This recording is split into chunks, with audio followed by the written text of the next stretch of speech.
선생님이 이런 책 소개해줘서 고맙다, 진심으로 카톡 보내주시는 경우도 많았던 책입니다. 굉장히 우수해지는 학생들이 문학이라는 것은 이렇게 울림을 주고 나에게 많은 깨달음을 주는구나 라는 거를 깊이 깨달아서 어른은 어른대로의 감동을 느낄 수 있어서 특히 더 좋은 것 같습니다. 저도 글을 쓰는 사람으로서 질투나고 굉장히 뛰어난 작품인데. 안녕하세요. 영쌤 홍쌤의 영쌤 홍쌤입니다. 오늘은요, 숨겨져 있어서 잘 모르실 만한 작가님을 소개해드리려고 나왔습니다. 그러나 작품성이 너무나 뛰어납니다. 근데 이름 듣고 저 사실 약간 초밥집 같다고 생각을 한 게 이름이 특이해가지고 학부모님들께서 그러시는데 검색하면 초밥집 나온다. 네, 진짜로 네이버에 나오는 거예요. 선스시라는 작가님인데요. 중국 작가고요. 굉장히 독특한 이력을 갖고 계시는데 중국은 되게 다양한 통제 정책을 시행을 하잖아요. 국경지대, 그러니까 속세에서 벗어난 농촌에서 생활하시면서 자연을 관찰하면서 이런 작품들을 쏟아내셨더라고요. 개인적으로 저도 글을 쓰는 사람으로서 사실은 이 작품들을 읽으면서요, 눈물나게 막 질투나고 정말 뛰어나다, 이게 바로 초야의 힘인가? 도시에 살아가는 작가는 가질 수 없는 어떤 영험함마저 느껴지는 굉장히 뛰어난 작품인데, 오늘 이 책은 꼭 엄마와 함께 읽으면 더 빛이 나는 책인 것 같습니다. 저도 읽어보니까요, 너무 유치하거나 이러지 않고요. 또 이 동물과 자연을 묘사하는 것들은 다큐멘터리 보듯이 어떤 건 진짜 되게 야생이다 이런 느낌 나고, 어떤 거는 동물인데 더 사람의 뭔가를 건드리는 게 있다 하면서 어른은 어른대로의 감동을 느낄 수 있어서 특히 더 좋은 것 같습니다. 그리고 독서 수업 시간에 제가 경험한 말씀을 안 드릴 수가 없겠는데요. 굉장히 우수해지는 학생들이 초창기에 이 책이 계기가 되어서 문학이라는 것은 이렇게 울림을 주고 나에게 많은 깨달음을 주는구나 라는 거를 깊이 깨달아서 선스시 작가의 작품 하나를 접하면은요, 나머지 책들도 다 읽어버리더라고요. 설명을 드리자면 제가 도서관에서 딱 3권을 빌려왔는데요. 5권으로 구성이 되어 있고요. 다 동물과 자연을 가까이 하는 내용입니다. 그리고 이 책은 주 어린 학생들보다는 뭐 초등학교 6학년, 중학교 1, 2학년 그 정도의 아이들이 아주 좋아할 것 같습니다. 다만 제가 좀 주의사항을 말씀드리자면요, 이 책을 6학년들에게 추천하면은 아이들이 읽어요. 그런데 간혹 가다가 이제 중학생이 되었을 경우에 너무 좋은 책이기 때문에 제가 진심을 다해서 추천을 했을 때 좀 속상한 경우가 있었어요. 왜요? 표지를 보시면 이렇게 뭐 동물이 그려져 있고, 그리고 제목들도 보면 뭐 사냥개, 뭐 코끼리 이렇게 끝나잖아요. 그러니까 아니, 나는 이렇게 좀 폼나고 좀 유치한 책 준 것 같아가지고 나 교복 입었는데 잼민이 책 줬다고 그쵸? 좀 하라고, 내 동생이 읽을 법한 책을 나한테 읽으라고? 막 이렇게 생각하면서, 딱 봐도 저희가 책을 제대로 읽었는지를 검사를 하거든요. 근데 그 검사를 해보면 줄거리만 쓱 훑어보고, 이제 뭐 온라인 서점 같은 데 가서 리뷰 보고 막 리뷰 보고 아는 척하고 앉아있는 학생들이 좀 있는 책입니다, 이 책이. 그래서 우리 구독자 어머님께서 이제 자녀분이 훌륭해지라고, 똑똑해지라고 이 책을 빌려오셨는데 안 읽을 확률이 있어요, 중학생들이. 그럼 어떻게 읽혀요? 네. 영쌤이 얘기했는데 이 표지 보고 착각하지 말고 꼭 읽어라. 이 책은 성인이 읽어도 충격을 받을 만큼 울림이 있고 깊이가 있는 그런 철학과 통찰력이 담긴 정말 천재 작가가 쓴 작품이다 라고 꼭 전해주시면 감사하겠습니다.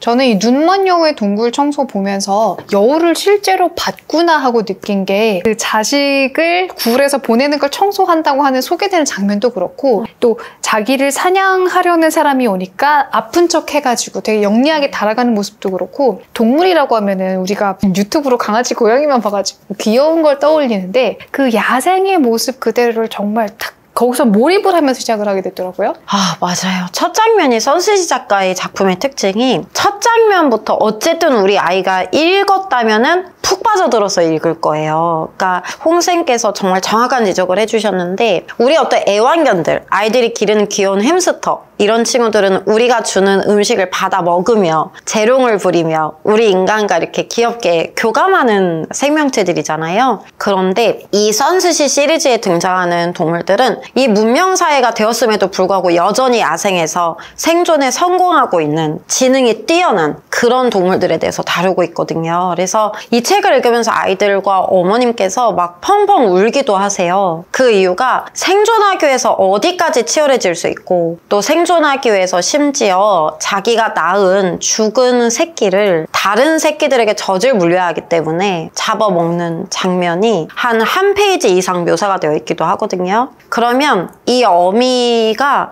죽은 새끼를 다른 새끼들을 위해서 잡아먹으며 맛을 느끼지 않기 위해 노력하는 쓰다고 느끼는 그런 어떤 장면 묘사가 있는데요. 그런 부분들을 어머님께서 아이에게 낭독해 주시다가 같이 울었다라고 이야기하시기도 합니다. 근데 진짜 막 지금도 약간 상상하면서 그쵸. 좀 소름 돋죠.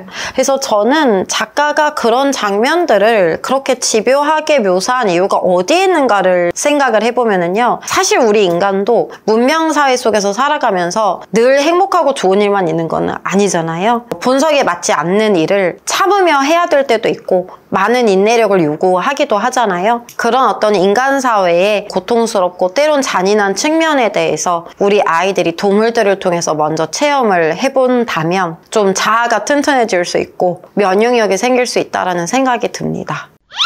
그 늑대왕 책도 아이들이 되게 좋아한다면서요? 그 늑대왕의 꿈이라는 책은 베스트로 뽑히는 책이에요. 그리고 실제로 그 책을 가지고 아이들과 수업을 하고 나면은요, 이상하게 이 공감대와 교감이 깊이가 생기더라고요. 그래서 그 이유가 뭘까를 제가 대본 쓰면서 좀 생각을 해봤더니 이 늑대들이 우리 인간 사회와 정말 흡사하다라고 하더라고요. 왜냐하면 무리지어서 살고 사회적인 동물이라는 점에서 그런데요. 인간 사회도 그렇잖아요, 홍쌤. 무리지어서 살다 보니 우열이 가리게 되고 더 뛰어난 어떤 존재가 다른 존재들을 좀 지배하는 경향도 발생을 하고요. 한마디로 적자생존 논리에 대해서 정말 통찰적으로 다루고 있는 책인데 우리 학생들이야말로 학교와 학원에서 친구들과 경쟁을 치열하게 하고 있는 와중이기 때문에 이 책을 읽고 나면 생각이 깊어지나 보더라고요. 이게 어른들이 그냥 단순하게 생각하면 뭐 성적 순으로 이렇게 생각할 수도 있는데 아이들은 그 나이 또래에 멋있어 보이는 것으로 서열이 좀 나뉘어지면서 너는 너랑 친구가 될 수 있어? 어떤 놀이를 같이 할 수 없어 있어? 이런 것들로 상처를 받기도 하고 사실 속상한데 엄마한테 이걸 말을 해도 되나 싶은 고민도 해봤을 거고요. 그쵸.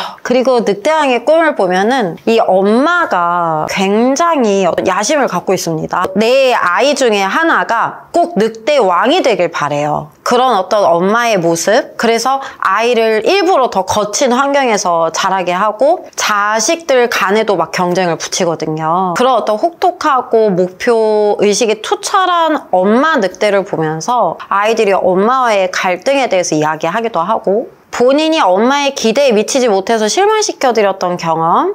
이거 되게 좀 오래가는 상처가 될 수 있겠더라고요. 그쵸. 그리고 제가 이 책을 통해서 되게 좋았던 거는 평상시와 다르게 어머님들께도 연락이 좀 오시더라고요. 어떤 연락이요? 카톡 같은 거를 통해서 책을 좀 잘 읽으라고 처음에 낭독해 주시잖아요. 늑대 왕을 기르고 싶어하는 그 엄마의 모습이 나의 모습에 비춰져서 아이하고 오랜만에 정말 진심을 나누고 교감하고 하면서 좀 마음을 털으셨나 보더라고요. 자녀분하고. 그래서 선생님이 이런 책 소개해줘서 고맙다. 이렇게 정말 진심으로 카톡 보내주시는 경우도 많았던 책입니다. 그래서 구독자분들께서도 꼭 자녀분하고 같이 읽어보셨으면 좋겠어요. 이런 생각을 외면을 할 수가 없는 게 사실 내 아이가 잘 됐으면 좋겠어에는 어쨌든 경쟁 사회에서 누군가를 밟고 올라서야 되는 것도 있을 거고 또 같은 이유로 밟히는 적도 있을 텐데 그쵸. 이런 것들을 다 상처받기도 하고 주기도 하면서 사람이 커가는 과정이라는 걸 아이가 되게 자연스럽게 받아들이게 되는 것 같아요.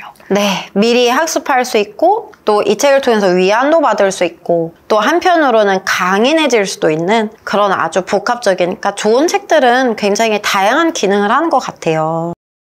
구독자분들에게 더 실용적으로 도움을 드리기 위해서 수업 시간에 우리 학생들이 정말 신나게 풀었던 문제가 있거든요. 그 문제를 오늘 더보기란에 실어드릴 테니까 댁에서 독서교육 하시는 어머님들께서는 아이들이 학원에 특별히 다니지 않고 있으니까 엄마하고 한번 같이 그 문제를 풀어보면 어떨까 싶습니다. 늑대의 세계와 인간의 세계는 어떤 점이 유사하고 또 어떤 점이 다른가, 이 문제를 애들이 되게 좋아하더라고요. 그래서 한번 같이 해보셨으면 좋겠습니다. 오늘은 영쌤이 너무너무 알려드리고 싶은 숨겨져 있는 좋은 작가, 첫 번째 선스지 작가에 대한 이야기를 나눠봤습니다. 그리고 저희가 더보기에 달아놓은 독후 활동 문제도요, 꼭 한번 같이 풀어보세요.